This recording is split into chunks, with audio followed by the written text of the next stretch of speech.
I think it's fair for me to say that he's one of the most influential energy policy-making thinkers in the United States and is respected globally.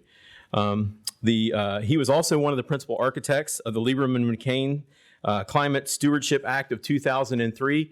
It's hard to believe it's only been 16 years since we could have bipartisan congressional action at least introduced and discussed on climate change, but it has been 16 years.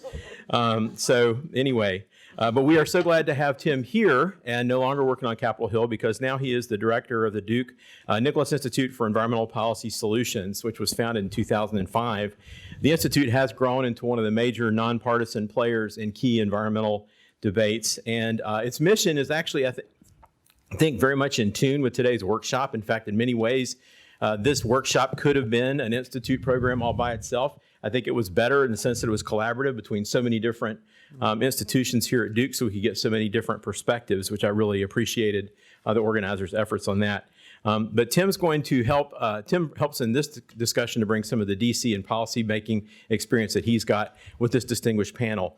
Tim will be the one introducing the panelists in turn, and I'm going to turn it over to Tim at this point. So will you welcome Tim Profeta in this panel?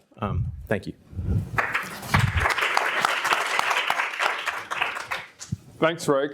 It's been a long time since I went that far back in my bio. Thanks. My job, I think, actually is to get out of the way of my three distinguished colleagues and let them really engage us in the conversation. And it's sort of a conversation now that we've sort of built to in this program. We've really heard from the communities. We've heard from the researchers about the challenges of recovery, resilience to storms. And now we have the daunting challenge of discussing decision-making and good governance faced with what we've been hearing about today. So I have three colleagues who are going to be sort of wonderful leaders of this conversation, but we're going to try and have sort of 5 to 10 minute discussions from each of them, but really then have a conversation between ourselves, and then hopefully have enough time to really include the conversation with the room. So what I'm going to do is I'm going to introduce our three panelists in sequence and then let them proceed through. I think we're going to start with Sherry White-Williamson, who's sitting in the center here. Sherry was a longtime employee of EPA. She worked in a number of offices, Office of Indoor Air, but really at the later stage of her career, it looked like she managed a lot of the environmental justice efforts at the agency, including being the manager of the interagency working group on EJ. But she left EPA in 2015 to go back to school, back to Vermont Law School, where she got her JD and her master's in energy regulation law. And then we were lucky enough to draw her back down to North Carolina, where she resides in Sampson County. So the hat she's bringing and the viewpoint she's bringing today, though, she's a board member of REACH, the Rural Empowerment Association for Community Health in Duplin County, whose goal is to educate and empower our citizens to learn, and who's been very instrumental as a community organization in the recovery from the storms, particularly last year's storm. After Sherry, we're going to pass it left to Jessica Whitehead. Jess is the Chief Resilience Officer of NCORE, the North Carolina Office of Recovery and Resilience, although I'm trying to renaming it the North Carolina Office of Strength and other things that are synonymous with resilience now. Jess, you've only been on that job since June. To the REACH offices because there was no longer a direct route. Fortunately, our executive director used to work for the North Carolina Department of Transportation, so he was able to tell people how to get from where they were to the REACH offices, which is one of the issues in a storm that a lot of people don't think about, but in low-lying areas, as you've seen in many of the pictures that you've seen and even the discussions, roads get washed out. Residents who may be familiar with the area may have never covered some of the roads. Even when I go to a board meeting, sometimes I'll have to ask him how to get home a different way because I know that a road is blocked for some reason or the other. So those were some of the small issues that we saw. As the products came in, initially they were just set out and people would come and pick what they wanted, which left an excess of other products that weren't necessarily the kinds of things people wanted. So we began to then package things when it came in. So when you came in, you got a box of whatever it was, and you went with that box. So after about 2 weeks, food, clothing, those kinds of things aren't the real issue. The issue at that point were tarps and the other kinds of things that folks would need to put over their roofs or to cover their homes, and additional cleaning supplies. A lot of people were cleaning their homes with Clorox without the proper instruction, training on how they should be mitigating those problems that they were seeing in their homes. So that's one of the issues that we're talking about now, as we're starting to think about this coming hurricane season as a nonprofit organization in the community.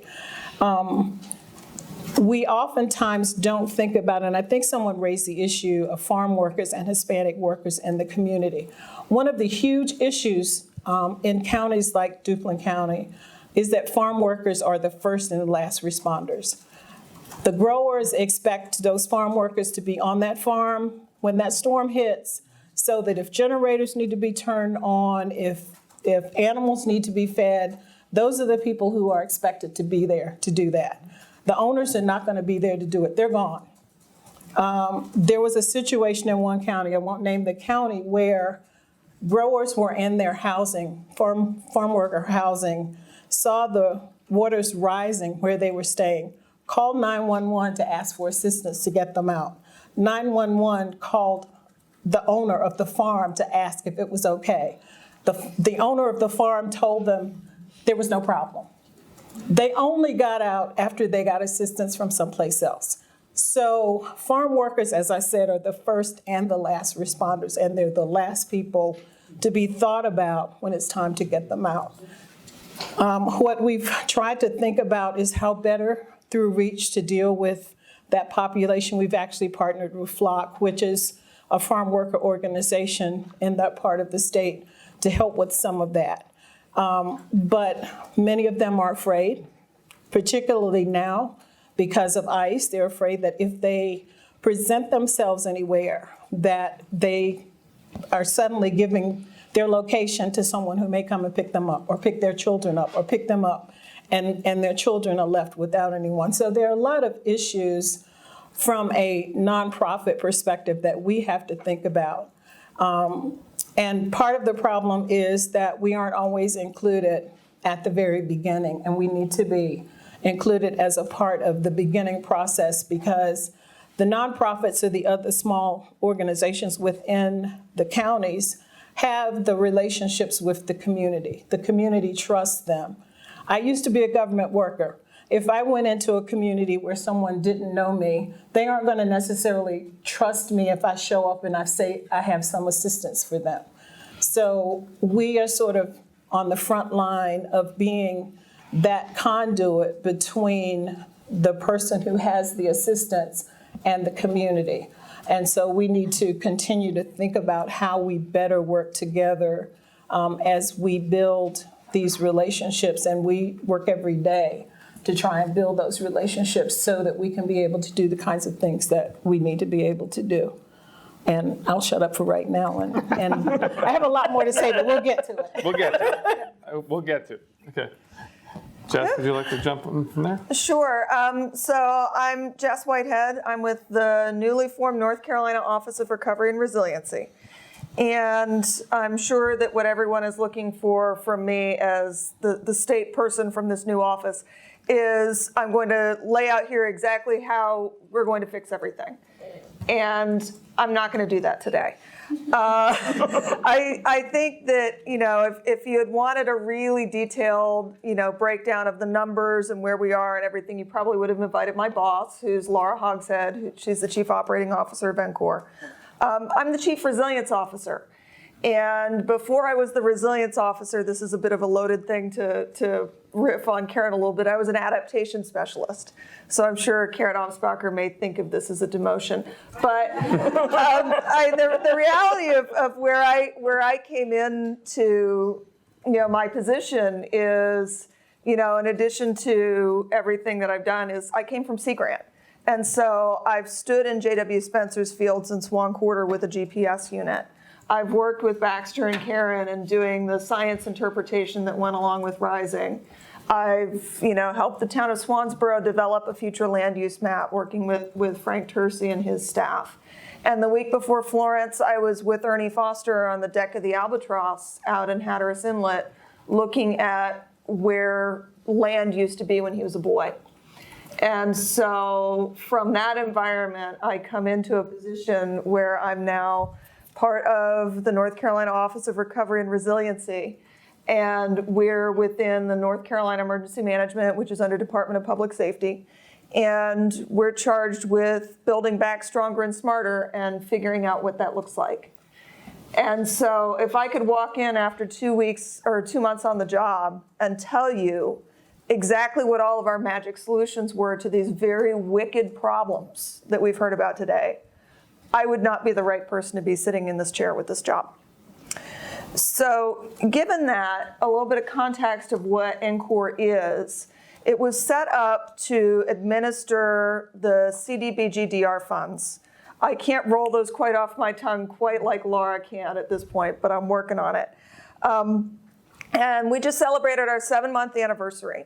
And so that was to get together and administer the Matthew funds, and then in anticipation of the funds that we'll be receiving for Florence, recognizing that that particular program is very particular in its requirements. It's not something that's allocated by HUD like the FEMA programs are, and so it needs to be reconstituted every time. The second question that you probably want from me is, do we have the Federal Register notice then that tells us how we can spend the funds for Florence and how we can spend the funds for mitigation? I double checked, so I had my phone with me. My phone is with me just to see if it came in. The answer is no. So we currently have neither register for that, so I don't really have an idea. We have lots and lots of grand ideas here, but no specifics on how we're going to be able to use this money for resilience, other than we are beginning to work some big ideas and begin to think big on what we could be doing on resilience. And then once we have that register notice, we'll figure out what are the rules and how do we walk it back. And then something that I've learned from Sea Grant is make sure that you have a vision, and if you don't necessarily have the ability to do something with the funds that you get, keep moving and make it happen and figure out a way to do it with what you've got. And so that's what I bring to the position. NCORE just had its 7-month anniversary. The idea of a resilience team came about a few months into that. And the governor's office and North Carolina Emergency Management Director Mike Sprayberry, who unfortunately got called into some different duties today and sent me a text this morning with his regrets, really recognized that we can't just build back the way that it was in an era of future storms and climate change. It's not good for the people who live and work and play and invest in North Carolina to keep doing this over and over again and expect the same result. So that said, we work within the systems of disaster recovery that we have. And some of these programs, like some of the FEMA programs, are really designed to build things back exactly the way that they were. There's not a whole lot that we can do to do long-term vision with some of those funds. But there's the potential, again, depending on the rules that we're given, for some programs like CDBG-DR, where we may find out that we can be a little bit more flexible. Some states have gotten more flexibility in the past. And then we may need to think about what new programs and policies and funding mechanisms do we need, and how do we get there. So to the degree possible, what my team has been doing, in addition to thinking of some big ideas, is really finding ways to collaborate across state agencies and with other nonprofits, with the communities who are on the ground, to think about what does stronger and smarter mean, and how do we, to the degree that we can, help nature work for us and with us in our abilities to reduce the harm from future disasters. Because we've seen presentations this morning that a lot of times natural solutions are more resilient in the long term and less vulnerable to failure. We also need a team working on resilience that's really sensitive to the tension between people have been through 2 traumatic events back to back, and they just want to be made whole. And I can understand where that's coming from. I grew up in Charleston, South Carolina, in 1989. So my family had to rebuild my home after Hugo. My husband had to rebuild his home after Hugo. And, I get it. These places, people have history here. We have, culture here. It's what brings us to North Carolina and keeps us here. And we also want to balance that with the knowledge that many of these places continue to be at risk and may be at greater risk in the future. And these are places that people are very sincerely attached to. My resilience team consists of myself, and I have 2 Deputy Chief Resilience Officers who are working with me. Amanda Martin has past experience in the state government in Rhode Island, but she's also finishing a dissertation at UNC Chapel Hill in city and regional planning on equity and buyouts and the way that buyouts can be done, specifically looking at Princeville as a case study. Today she's actually at the North Carolina A&T's Sustainability Summit, giving a talk there. And then Marlena Byrne comes to us. She was the former deputy city attorney in San Francisco with a history and experience in environmental law and land use. So we've got the team at the table who can create a vision, figure out how to plan it, and then make sure that we work within the bounds of law and policy, or recognize where new laws and policy are needed to be able to do what needs to be done. So one thing that is a pretty critical question here is, what is resilience? I don't know that anybody's defined it. I usually sit down with people. When I was doing my interviews for this job, the first thing that I asked Director Sprayberry, that I asked the Deputy Secretary, what's your definition of resilience? And I continue to ask it over the last couple of months, wherever I go, and I get a different answer every time. And what I want to put forward, and some of the way that my team is beginning to think, is we're trying to get ahead of what we think we may be able to do with the Florence action plans, is to actually draw on some of my past work with how the town of Nags Head has defined it. It's not the perfect definition. I think it needs some wordsmithing for a statewide perspective, but I think it gives us a place to start, because sometimes it's easier to have something to react to, right? And so Nags Head, in the work that I helped them do, was the community will be better able to withstand, respond to, and recover rapidly from disruptions due to hazards without long-term damage to our economy or environment. It means people, places, and I added watersheds, as we're thinking statewide, will ideally require less government and/or private funding to recover, rebuild, and develop after a hazard occurs. Sustaining natural systems improves resilience by providing ecosystem services that directly or indirectly support our community's survival and quality of life. And we like that as a start. We need to work to make that a statewide definition. That was something that worked for Nags Head, and most places don't look like Nags Head. But in the context of disaster recovery, there's some good material there. My sense after two months on the job is that recovery has really been project-oriented. Historically, it's set up to be that way. All of our systems, no matter what the federal parent or state parent is really set up to be project-oriented. And it's almost like calling an arborist about a damaged tree. And the arborist comes in and tells you what to do to fix that tree. Well, between Matthew, Michael, and Florence, we have 75 of our 100 counties that are all full of trees who have received disaster declarations. And so as we begin to think about resilience, we need to get beyond the arborist approach and step back a little bit and do some forest management. And in terms of what then do we do with that, we've got to ask resilience for who and resilience to what? And start looking at forming and establishing partnerships. The state can't do all of this. We do have the State Disaster Recovery Task Force. That's one of the tools that we have in our toolbox to do this. But it's something that necessarily works statewide at a broad level. Partially because I, as someone who have worked in North Carolina's communities for 10 years, 11 years actually, is if you start inviting individual local groups, how do you choose one local group over another? You know, it's a very uncomfortable space of trying to pick individual winners and losers. And so that State Disaster Recovery Task Force is really intended to say, how do we create a statewide coordination among these entities that have regional or statewide, and then rely on them to network at the local level, to be feeding needs, to be feeding ideas, to be feeding collaborations back up to us. And then also so we're not necessarily going in and trying to manage communities who are all very different in different ways. Absolutely, like Sherry already said, we need to build trust. It's a key part of resilience, and knowing who the right messengers are, and when you're not the right messenger.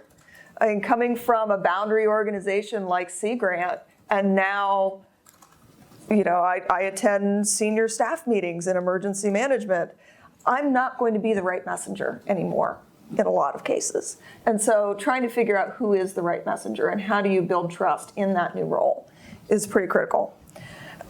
We need to have some kind of vision for resilience that acknowledges how water moves, that acknowledges the concept of watersheds, and begins to pilot the ways that we can protect and restore nature so that nature then protects and restores us. And it's sort of a grand challenge that keeps me up at night as to how we really educate people about this when they're very focused on what happens in their community and not what happens upstream or downstream of them, and how we create this shared value and understanding. We've got to shift from being reactive to getting into a proactive way of doing this. And I think that some of these conversations are starting, but it's starting, we're not there yet. There's a great pressure to put things back and make people whole. I get it. I get it when you have a tarp on your roof and it's almost a year later. You just want that experience to be over. And, hearing, we're done with planning. We need to make sure that we're done with planning. We want to see something done. Well, again, hearing that, but thinking proactively is part of what, and you have to plan if you're going to start getting beyond town by town and neighborhood by neighborhood and county by county to try to look holistically at how best we're going to spend the funding that we've received. Because it's nowhere near enough to fix all of the damage, let's be honest. It seems like a lot of money until you're starting to look at how much some of these projects cost. Can we create more nimble systems and make sure that those systems are inclusive, equitable, and accountable? I don't have the answer to that other than knowing that we need some partnerships to figure out what that looks like. And then I think, Betsy's going to talk about this a little bit more, but learning from other places is really critical. It's great to go into work at NCORE and see people who worked after Katrina, who've worked in New York and New Jersey after Hurricane Sandy, who've worked in Florida, who are now my colleagues and who I see day to day and who bring this experience with them from other states, from other disasters. It's not just a North Carolina problem. See, for example, the Zurich report that was put out, or any of the numerous amount of research that comes out of the resilience fields, the geography, the disaster fields, on some of these same issues in Texas, post-Sandy, post-Katrina. And we need to work together and identify which of these practices have been used other places that we could use in North Carolina, and to then also recognize that there are places where North Carolina is going to need to create something new and be the innovator in this space.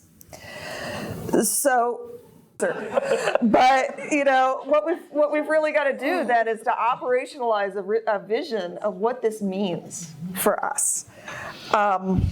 We've got to meet our housing needs and our infrastructure needs and our environmental needs and our human needs for the future. And it's a future that's under climate change. And stand up here publicly, climate change is real, it's happening, it's us, scientists agree, it's mostly bad, and there are things that we can do about it. Point blank. So how do we begin to plan for the storms of tomorrow and not just yesterday's storms? We need to bring those lessons that we've learned from Matthew, from Florence, and from Michael forward to the future, and we need to do better for the next storm, because there will be one. Thank you, Jess. So Betsy, I'm going to pass to you and invite you to teach us and help us learn from other places. I'm also going to do a little bit of I'm going to want to get questions from the audience starting about 4:15. So I just want to let you know sort of what the sort of timing we want. Great. All right, but let me let you go ahead. Great. As Tim said, I'm Betsy Albright. I'm faculty over at the Nicholas School. If you look me up, I'm also Elizabeth. So, and so as Tim said, we study along with several collaborators at Duke as well as other universities, how local governments, how community members experience extreme flood events, and whether they learn, how they learn, and do they change after the event. And so first I want to say it's been a real privilege to be here today and listen to the lived experiences of you all, and so much of our findings really echoes what I've heard today. So I'm going to see some similarities, and I've looked at floods. We've looked at floods in Colorado, a bit in South Carolina, Hurricane Sandy, and a community in Puerto Rico. And so now I'm shifting towards studying Florence. We'll be doing a long-term look at how the funding is allocated, thinking about issues of distribution. And so one of the main things that have bubbled up from our work is you can't look at disasters, at storms, without an equity lens. Right? We've seen high wealth communities recover quickly, recover more strongly after a storm event. That said, we see underserved, marginalized, often oppressed communities really struggle worse, and are worse off after storm events. And this really echoes what some of the themes we've heard from this morning. And the one thing, that's very true, it's a fiscal resource, access to resource story, but it's much more nuanced or more complex than that. And so we're seeing local communities, this is pulling from our Colorado study, who have engaged and empowered community members to welcome them in and have high levels of trust in the recovery process, do reasonably well, even if they weren't high wealth communities. And so thinking about recovery and empowerment, and Sherry brought up trust, as have other folks today, really think about the role of local governments in building, social capital, building networks, thinking about infrastructure, not just in the gray, or even ecological infrastructure, but social infrastructure, that networks really matter. The role of local faith-based organizations really matter. The role of neighborhood groups, flood task force, really matter in terms of how communities recover. And so, yes, it's very much a story of of resources, but we need to think of resources not just in dollar amounts, but in more broadly. Second to that is communities with administrative capacity have done well. What I mean by that is after a storm, there's 15 plus programs where communities may get resources in, financial resources. It takes capacity and knowledge to figure out how to get those funds, how to manage those funds in a way that you can continue to get those funds, how to distribute those funds. And it's incredibly hard to do, or folks that I have spoken with have communicated how hard that is to do when you don't have electricity, you don't have water, half of your community is in shelters, et cetera. And so I'd like to really emphasize the importance of pre-disaster planning, thinking about and having these networks and resources and relationships built a priori, right? We need to get away from this, storm, rebuild, and really think about how we can get out of that cycle, build strength and capacity outside of this disaster rebuild cycle, so communities are more able to address the needs of the community members. One of my students looked at Hurricane Sandy and buyout programs, and I often get the question of, am I in support of buyout programs or not? What are the challenges? One is typically there's been very few studies of where do homeowners who were bought out go? Right? We don't really know. One of my students tracked 3 communities that were affected and bought out from Hurricane Sandy and found that 20% of the homeowners went to areas that were just at high risk of flooding as they were before. And also oftentimes go because the money wasn't as, they lost resources as a result of the storm. They're oftentimes going to less socially resilient areas. And so really thinking about where do homeowners go in the role of, again, networks and capacity and social trust when thinking about buyout programs. It was mentioned renters, and that's a theme, as well as undocumented immigrants. When I've interviewed mayors after storms, that they often bring up.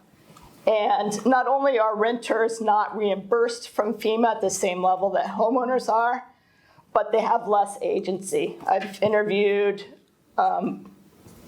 renters in a variety of different storms, and even the people that live in complexes but behind, say, an electronic gate couldn't get out or couldn't get the cars out because the electricity was down, and they had less agency to help themselves be in a better place because they're renters and more reliant on whoever owns the complex or their landlord. All right, so it's a complex. We really need to think about renters and the concept of agency and property rights and who owns and who rents. Make sure I touched all. And then another theme that was brought up is in terms of the media. And one of the studies I'm working on now looks at newspaper articles and Twitter or tweets after a storm. This was after the Colorado 2013 storm.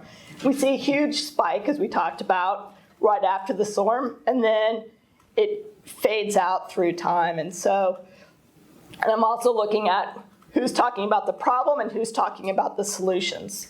And solutions, as was talked about earlier, no one was really writing about them except for in a couple newspapers, and no one's really tweeting about solutions, right? I think it becomes less sexy a year out after the disaster, 2 years out of the disaster, to keep it on the agenda. And so that's another thing that I've come across. So with that. Great. So what I'm going to do is I'm going to ask maybe 2 questions, then I'm going to turn to the audience just to get people thinking out there what they might want to discuss with the panel. The first thing I want to ask is sort of the concept of resilience. I think at the very beginning of the day we talked about thinking ahead in storms, thinking ahead before storms. From each of your perspectives, what is the best 1 or 2 things we could do in the state to organize in preparation for the next storm?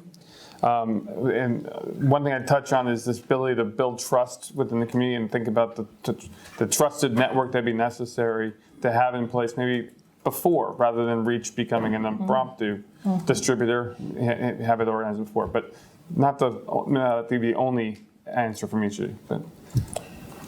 From a community organization perspective, it would be nice if the government would think about including those community organizations in the planning from the very beginning, instead of coming to us later in the planning process and saying, this is what we've decided to do and here's what we'd like for you to do.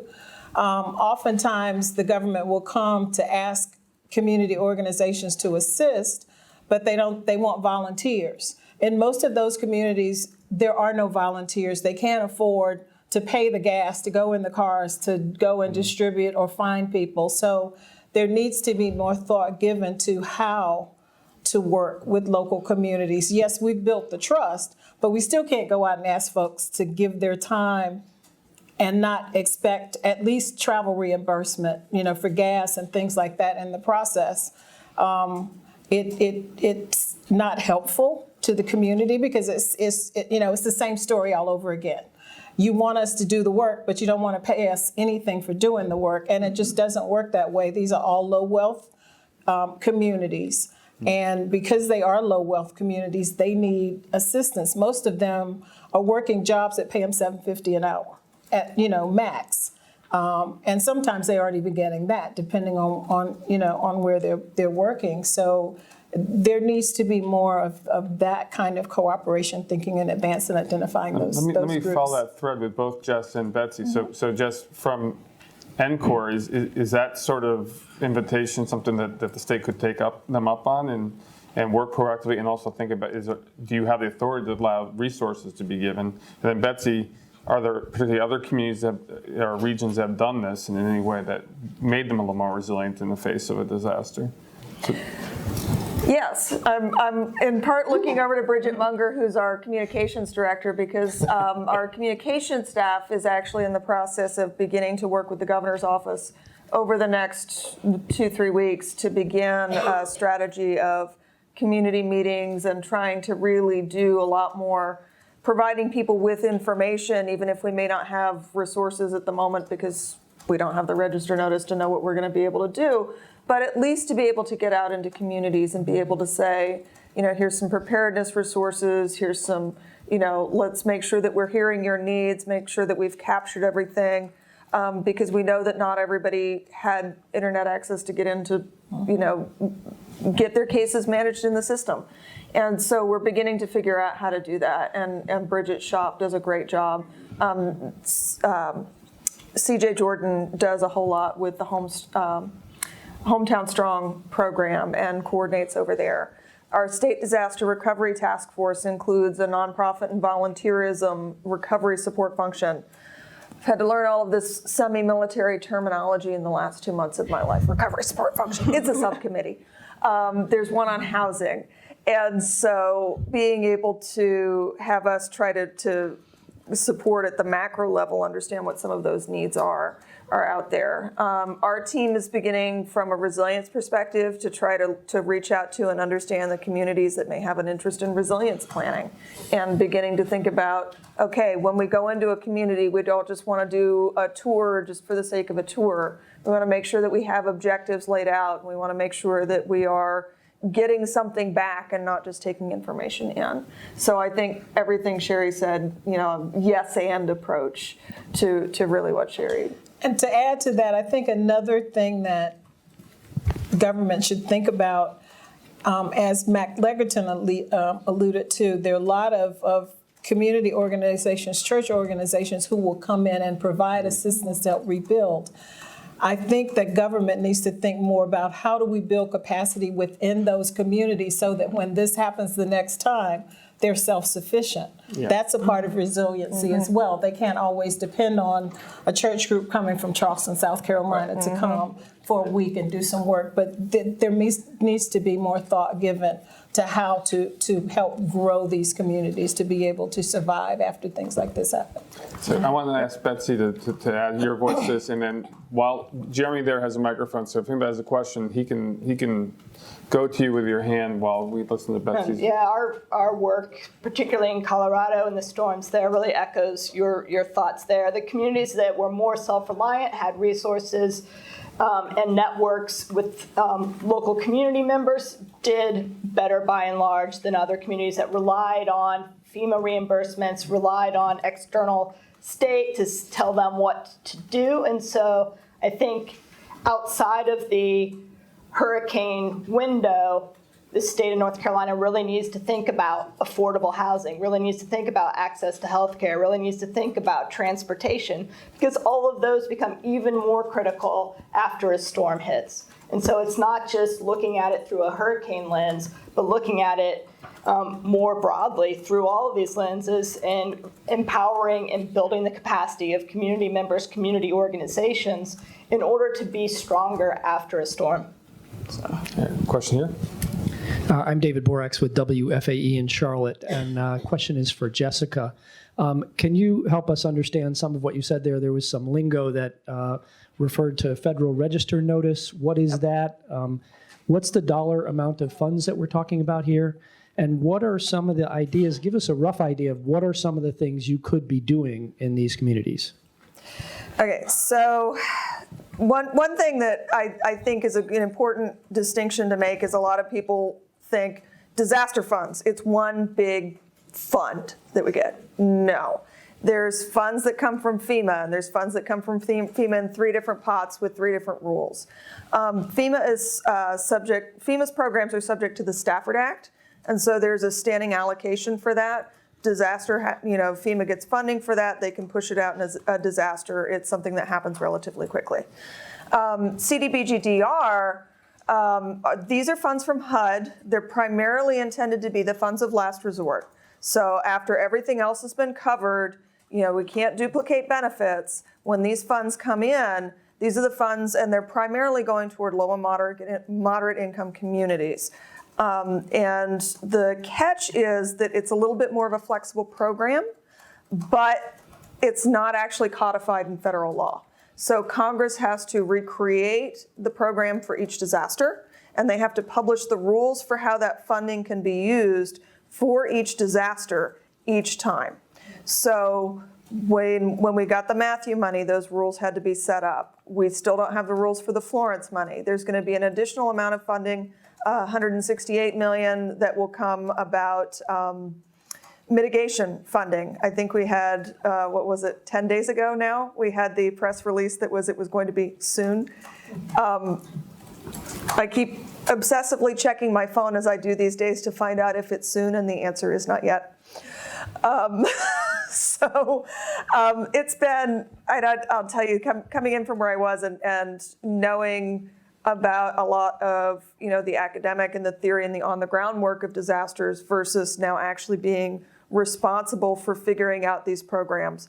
A lot of the last 2 months of my life have felt like knowing what we need to do. You have all of these different puzzle pieces that are your pieces of the disaster funding that all look a little bit different, and they have to be used a little bit differently. And so it's really been an education for me to be sitting down and trying to look at and read, okay, these are your economic development funds. These are funds that are from the state, and the state has these disaster funds. Trying to figure out how you put them all together. How do you look at projects that are in, for example, DEQ's Clean Water Management Trust funds, and are some of those funds that is a regular, those are funds that go out not necessarily because of disasters, but are some of those projects going to be things that do happen to increase our resilience in disaster affected areas? So it's been really great. If I think the total number, I think between Matthew and Florence that we've received is a little bit over $2.6 billion. And that's between the FEMA funds, the CDBG-DR funds, and the state DRA funds. At this point, we're anticipating $168 million from CDBG-DR for mitigation. We have not received that Federal Register notice, which means we don't know how or where we're going to be required to use those funds. We're also looking at an anticipated $363 million for the first tranche of the CDBG-DR funds for Florence. We also don't have that register notice yet either. Great. Tim, right here on your left. Sure. Paula? Thank you. This question is for Jessica. How are your office reaching the Latino community who speaks only Spanish and the farm workers? Oh, Bridget, do you have any? I mean, we're sort of. Yeah, actually, me and CJ have begun, but our program is relatively new, and we've been going out and meeting with community groups, and we're becoming more and more aware of the need and how important it is that we build a new and improved outreach effort for these other rounds of funding that are coming in. And so as we work with the nonprofit groups, we know we need to have translators and interpreters on board. We're reaching out to people from other state agencies, from the Governor's Office on Engagement, to do just the basic things like translating materials, and having someone to come to public meetings and do interpretation. Our central call-in line is 211, same that's used in the aftermath of a disaster by the state, and there is always an interpreter available through that phone line. But we are looking to improve that along with all of our outreach and engagement with community groups. So any feedback you have, I would welcome it. We want to be sure we cover those bases. We've heard some very alarming stories about things that happened in the aftermath of storms, and we'd like to prevent that if there's any way we can. Let me reach out to Sherry and Betsy. Is there anything from your experience at Reach and working with Flock, or anything from others, from your research, that would be best practices in terms of communicating with the? Well, I think one of the problems that we run into is that most of these programs require folks to have government ID. Yeah. If it's an undocumented worker, which many of them are in the farming communities, they don't have that kind of ID, they don't qualify for the programs. First of all, they aren't going to leave those homes when the storm comes for fear that they may get picked up because they're undocumented. So oftentimes they are the ones who are most impacted by the problem. So somehow, I don't know if it's a database, I don't know if it's something else that gets established, maybe working with local community groups, that somehow funds can get to those people who need that kind of assistance. And I'm not sure what the answer to that is. I think there needs to be more conversations around that, because we certainly saw a lot of that in Duplin County and in Sampson County, where I'm from, because a large part of that farm worker population is Hispanic. Yeah, and I would really, just continue to emphasize, please do reach out to us. We really do want to hear from you. I don't feel like we should be developing a solution that we think works without actually consulting with the community and finding out what really does work. Thank you. So, I think we have another question here. Bets, do you have anything to add while we wait? Yeah, it's a challenge to, I think, every mayor that I've interviewed after a storm, thinking about how, I see it as two-pronged. One, the language, and two, issues of trust. And cities and communities that have Facebook pages in Spanish, who are tweeting in Spanish, who are working with local organizations that work with Latinx communities, seem to be doing much better in terms of being able to get assistance to Hispanic Latinx groups, and those that did not. And I think a lot of the trust building, again, has to occur outside of the hurricane or storm window. It's something that should be worked on all of the time, so when a storm comes, undocumented migrants and others aren't worried about ICE, aren't worried about their paperwork, but are seeking the resources that they need. And so, Over here. yeah. This is for either Betsy or Sherry or both. I remember looking at maps of Fayetteville during Florence and seeing that public housing was located right by the Cape Fear River. Mm-hmm. A lot of these public housing developments were built in the 60s or even earlier, when people, that was the good old days of institutionalizing poor people and, So I'm saying that ironically, by the way. I didn't really mean it was good. My question is, how do you deal with the public housing issue? And a lot of those folks have lived there a while. There's actually communities. There's tightly knit. It's not just something that, people have an attachment to their homes. So how do you take care of people who are in public housing, who are in floodplains and that sort of thing? Because so often many of them have no place else to go. They will move in with a relative or a friend for the duration. And as soon as that property is fixed again, and oftentimes in our communities, especially down east, they get fixed, they will move back into those properties because they don't have any other option. Where the properties aren't repaired, the same things happen like some of the other panelists were talking about. the buildings don't get fixed. They get torn down and get replaced by something that's more expensive. And those people who had to relocate just don't make it back to that area, which again has impacts on the census and everything else. So somehow we've got to figure out how to provide assistance. And also down east, a lot of times these properties is air property. And so these folks aren't going to leave the properties if they can afford to go back. I know one family where one brother decided to stay, but the rest of the family, the other sisters and brothers said, I'm not coming back again. So now it may become an issue of how do we hang on to this family property? Because suddenly there's taxes not just paid by 3 or 4 or 5 siblings. It's one sibling because the other ones have thrown up their hands. So there are a lot of other issues that make a storm not just a storm for the before and after, but it's a day-by-day, 24/7 issue that we need to be talking about all the time to plan what we're going to do next, or to continue to assist these folks who are in these communities on a daily basis. Yeah, I concur from our findings as well. And, I don't think there's a one-size-fits-all solution. There's not, right? And one thing is, I would say first, is empowering folks that live in high-risk, high-flooded risk areas. And I think people haven't been listened to.